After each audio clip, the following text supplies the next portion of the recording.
thank you so much for your time. I really appreciate it. And the first question I have for you is, what about your career fulfills you where maybe other jobs or other creative outlets don't?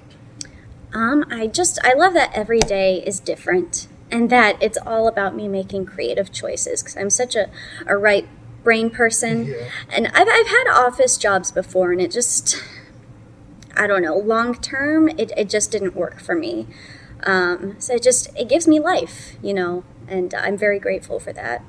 No, for sure. I feel like, especially when it comes to, voice acting and just doing, you're bringing characters essentially to life for audiences like us who maybe, I know a lot of my friends who have a lot of different mental reasons why they can't watch subtitles, read subtitles while they're watching anime.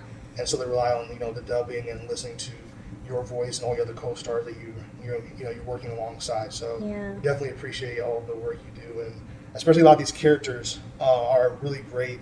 And so I was curious because you've done so many, from JoJo to Rent a Girlfriend and Tokyo Revengers. Yeah. So I was like, which character do you feel like is most like you and least like you?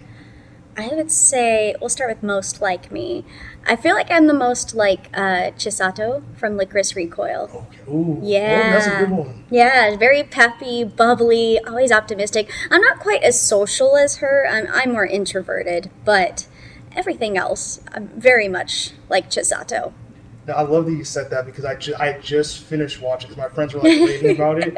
And so I was like, okay, I'll check this out. And then it's fun. Episode 1, I think at the time it was like only 7 were dubbed so far. Yeah. So like I was like, where's the rest of it? I was like, this is actually like really fun, and again, amazing performance. Thank you.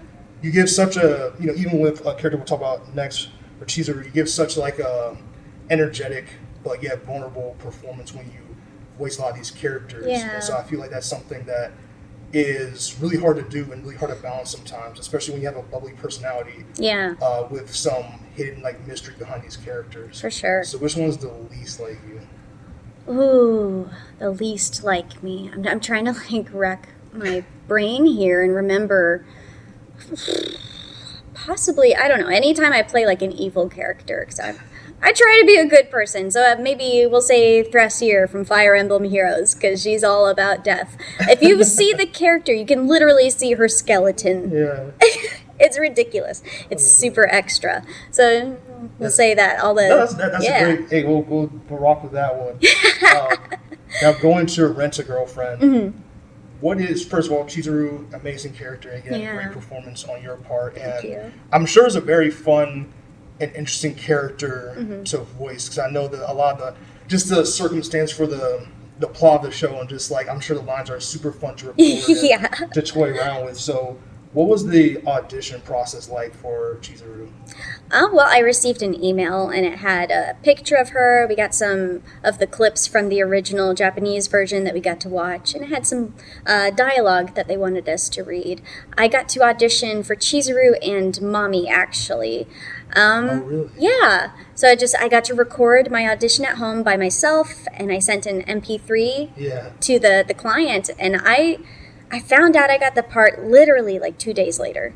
Really? So yeah. It's a quick turnaround for you then. It was. Usually you don't find out quite that quickly, but in the case of Chizuru, it was just very quick. So it was awesome. I think that's amazing. I didn't even know you auditioned for 2, or you were up for like 2 different ones. Yeah. So, I'm curious, because I know you were just talking about like evil characters and like that kind of dynamic. So I was curious, when it comes to, your regular audition process for a lot of these different roles that you've done, is it more like maybe even for JoJo's or for Hinata for Tokyo Revengers, is it usual like, you get some sides maybe or something, and then, 'cause I'm used to, from a live action perspective, acting. Yeah. Like, I'm used to going to a cold room with silent setup we have here. Yeah. A bunch of people like actively judging you. Oh. And afterwards you go in a room with like people who look exactly like you because it's one role. Yeah. So for you, what's the typical like voice actor, I guess, audition experience? Yeah, we'll have sides and we'll have a character breakdown that will kind of talk about their background and their personality.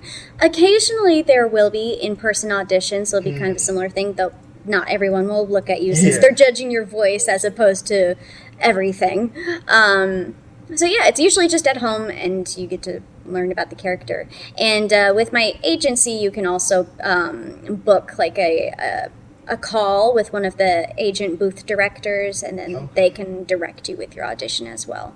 Oh, really? So okay, I was about to say, 'cause I feel like it's really difficult, especially because this is, for this is a podcast I do, so it's, this is new for me doing audio, audio primary for like Spotify and different things like that, and having to really value, and I have so much already respect for voice actors, but just knowing that when people can't see what you you physically doing it, you really have to rely on your vocal cords and like the octaves and like really trying to project yourself in ways that you need to for these different things. So I was like, Definitely. I couldn't even imagine doing, especially I'm sure during the pandemic time, like early 2020. Oh gosh, and, yeah. And dealing with different things. Did you have a role that you're actively like auditioning for during that time, or during like the height of the pandemic? At the height of the pandemic, we were literally smack dab in the middle of Inspector Season 1. Yes. So half of the show was recorded in studio, then the second half of the show was recorded in my walk-in closet. I feel like, because I interviewed Steven yesterday, and like just talking about like, during the pandemic time and really having to like makeshift things. He was like, yeah, I had stuff for like just like audition, but I didn't have for like, hey, we need your full on lines. Same. And I couldn't imagine doing, especially a show like that. I feel like it's really interesting. I feel like out of all your roles, that's one that character in particular really set out from all the other ones, and it makes it so interesting that you had to like do half of it in studio versus out. It was stressful. And it was also like as it was getting hot. So I would be in my closet sometimes when it was over 100 degrees outside, and I'd have to turn off my central air conditioning because it would make noise in the closet. So I would just be there doing a 4-hour recording session. And I don't know if you've seen Inspector, but Kotoko monologues. Yeah. Okay. So usually I can get one episode of an anime done in about 2 hours. Yeah. There was one episode of Inspector that took 3-4-hour sessions. So 16 hours. Wait, is that right? 12 hours. 12 hours just for that one episode because it was straight monologuing in the heat. So it was stressful, but we got through it. We powered through it.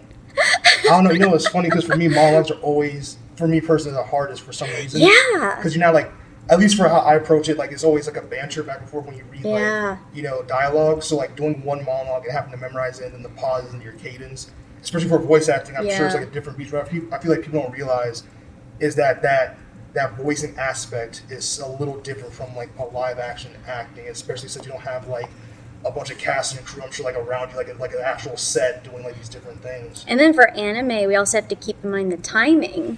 So doing the voice, doing the timing, and it was more, for that episode specifically, it was more narration as opposed to monologuing. So it was a lot. I loved the show. Yeah. But those circumstances were not ideal. No, I can definitely imagine. And I was really curious for JoJo's, Trish. A lot of people. I remember when I told my best friend about this. She loves you to death. Erin. I think you'll actually both follow each other on Twitter. Oh, do we? Yeah. And she like loves JoJo's to death. Aww. And so she was like, "Don't ask Lizzie these JoJo questions. I'll never talk to you again." So I was really curious.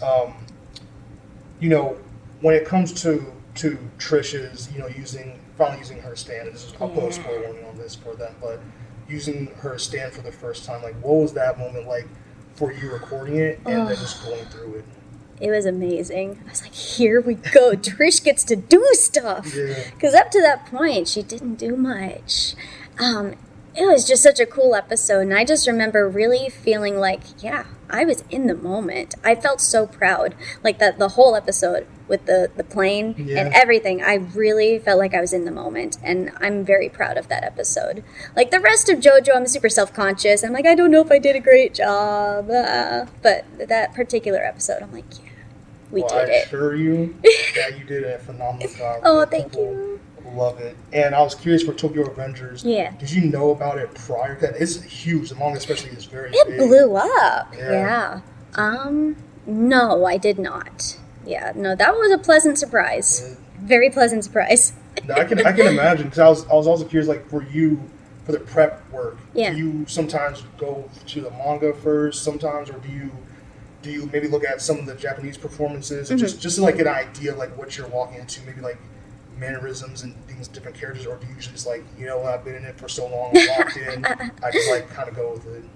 I always like to try and watch the first episode or more if I'm like, ooh, I like this show a lot. I'm going to suddenly binge watch it.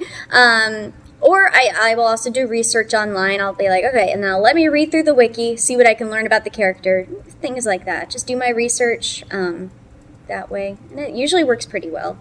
No, I love that for you. I think it's important to like let you work with it and like kind of put your own personality in it, because again, it's such a voice dominant thing that you need to really be able to like kind of do your craft while also doing justice to the character that you're doing. Yeah, and you've done that with all your characters. So I guess now it's the fun part for you, the Halloween. We have the cardigan and everything on. Yes. So Halloween rapid fire questions, character additions. Okay. A couple quick questions. You'll either talk about just you or with your characters to see which one you would pick to go with. Only characters you voice though. Okay. So first question is, which character would you go to a Halloween party with? To a Halloween party with Chizuru. She's super fashionable, so I feel like she'd be able to get me a really cute outfit, and we would be the best dressed two at the party. I love that. Mm-hmm. That's a great answer. Next question is, which character would you go to a haunted house with? Chisato. Do I have to explain why? Say less. I love that. Next is, which character would you start a spirit Halloween store with? Which one would you trust to be like, yo, we have a spirit Halloween, you gotta get some money, do not scare the customers away? Okay, not Chisato. Maybe Hinata.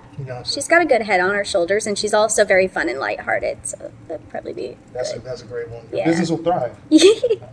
Which character do you think would share their Halloween haul with you? Like after Halloween's big night, big haul, which one would you think would like, you know what? Here you go, Lizzie. Here's some candy. Ooh, which one would share with me? Again, probably Chizuru. Really? I think so, because she's very athletic. So I'd be like, yeah, have some of the candy. I don't need all that. Go for it. That's good. I didn't think that way, because I was like, Chizuru is such a interesting character with her true self, also because as an actor, you're also an actor playing an actor, which I always think is really funny to do. It's really cool to see like that thought process behind that one. The next question is, and this one's for you personally, have you ever cosplayed as a character you voiced? I actually did do a Hinata cosplay. Really? I did. I was too bashful to share any pictures. I thought it looked pretty good. I'm sure it looked good. But I'm still just like, I don't think I want to post them online. That's fair. Sometimes it's just about cosplaying for yourself, and then we just keep it there. Lord knows I have my share of that. Favorite Halloween candy? Oh, favorite Halloween candy. There are these Kit Kats that only come out around Halloween time that are called Witch's Brew Kit Kats, and they're like marshmallow flavored, and they're really good. I love that. Yeah. The last question is least favorite candy. Least favorite candy? Any of the really chalky candies, like what are they called? Smarties? Yeah. I just don't dig it. I'm also not really into like hard candies either. I get that. Yeah.